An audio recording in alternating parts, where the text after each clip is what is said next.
Nak ng tinapay. Iya, ang pungay ng mata. Sarap kumain. Wala.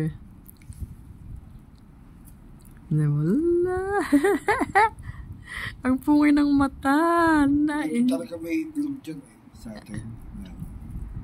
Magano lang dyan, perito. Kaya nilaga. O kaya lagyan mo ng torta. Ulam niya sa araw-araw Diba? Yung mata niya, pungay-pungay, Alam mo. Yeah,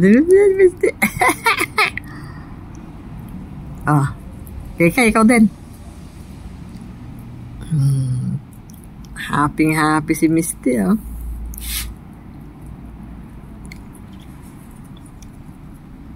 Ang masama niyan walang isang isang bansahan, ubos yan. Wow.